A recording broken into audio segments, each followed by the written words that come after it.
Welcome back to FedBiz Exchange. I'm Michelle Brown, your coach and your mentor. In today's video, I want to talk to you about another opportunity specifically designed to help small businesses win more contracts.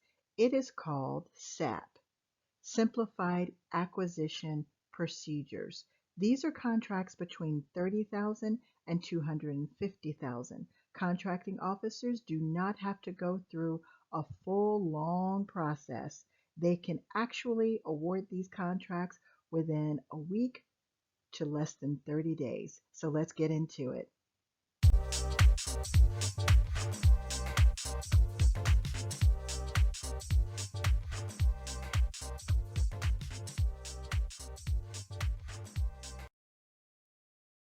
The first question I need to answer is, what is SAP?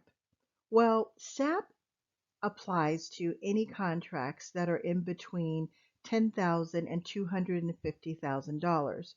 That number just went up. It used to be anything under $150,000 was considered a SAP. It used to be 3,000 to 150,000. So if you hear that number is old. As of 2020, that number has been increased to 250,000 and it starts at 10,000.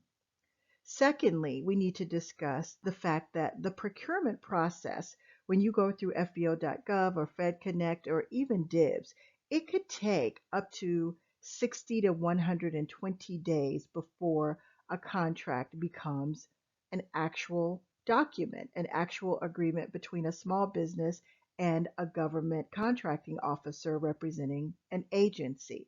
And remember, I did a video for you telling you the different stages of a contract. So I'm not just talking about after it's posted on FBO.gov. I'm talking about from the beginning where it starts in acquisition, maybe on the forecast report, all the way to the end of when it becomes a contract, 120 days, sometimes more. SAP is a simplified acquisition procedure that is used to fast track an opportunity for you as a small business. And it is used when there's an emergency or when the issue is urgent, when the agency does not need to go through a long-term process because by law, it's under $250,000, it's urgent, they don't need to do all of this paperwork to make this happen. So it's the fastest, expedited way for contracting officers to buy a product or service. And as I mentioned more than once, the dollar amount for SAP is between $10,000 and $250,000. SAP is used to help small businesses get in the door easier, faster, start doing business with the government, and to help you win more contracts. People ask about SAP all the time, but they don't realize that this is procedural, okay? So by law, the contracting officer can use this if whoever they're buying for is saying, we need this yesterday. If their users are saying, you need to hurry up and get this done. It cuts down on administrative costs, it takes less time, and it's easier to work with on both sides. It's easier for you and it's easier for the contracting officer. If you do what I teach you to do when it comes to due diligence, you will learn that some of the information you're looking at, if you just go to the procurement column, like the procedure that was used, you will see which opportunities were SAP, which procedures were used to actually award the contract. So it's all in your USA spending documentation. So the question is, how can you get a SAP award between $10,000 and $250,000? This is where the myth comes in. Some people believe and are told that there's a bidders list that they can get on. That's not necessarily true. What happens is that the contracting officers and some agencies build their own list of specific small businesses that they know can do specific types of work or offer specific types of products or services. The way that happens is contracting officers are responsible for buying things, period. Sometimes it's urgent, like with the SAP award.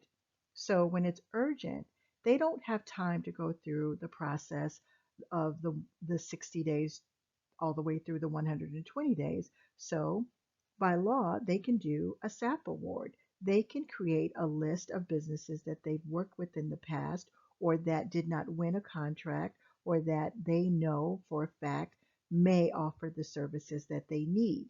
And I say for a fact is because they tried to find you or they did find you in one of a few ways. If they found you in the small business dynamics search, they were under the impression that you offered the services that they need because your codes match their codes. They put in their NACE codes or their PSC codes or their keywords, and you came up. So they send you an email or a list of you, maybe two of you, maybe five of you, maybe just one of you, an email and ask you to give them some pricing.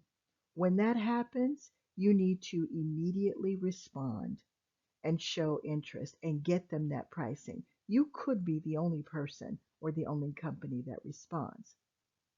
That's one way. And that is called an invitation to bid. Okay. But it's really you just giving them pricing based on what they ask you. Then there is the sources sought that could get you on the list. Let's say you respond to a lot of sources sought, which I suggest that you do. You could get on the list of some of these contracting officers because they know you've told them you can offer the services or the products that they need. You could also go to the forecast report, show interest in an opportunity, and send them an email asking them, is this project still on track? Will it be posted, meaning the solicitation? Will it be posted second or third quarter, whatever the forecast report said? And then you attach your capability statement. It is as simple as that. Now, the myth comes in where people think they can just get on the list and contracting officers are going to call them. You have to do your homework and plant your seeds. This is why your due diligence is so important. If you're not bidding, you're not responding to sources sought, you're not making sure that you've done your due diligence, nobody's going to call you. You're going to constantly have to search for opportunities, which there's nothing wrong with that. But you're not even going to find the right opportunities if you're not doing what I've been teaching you to do. Do your homework. It's only one time. If you add a new service, it's one other time. You don't have to take that much time to do your homework. You just need to be where the buyers are. And that's how you get on the list.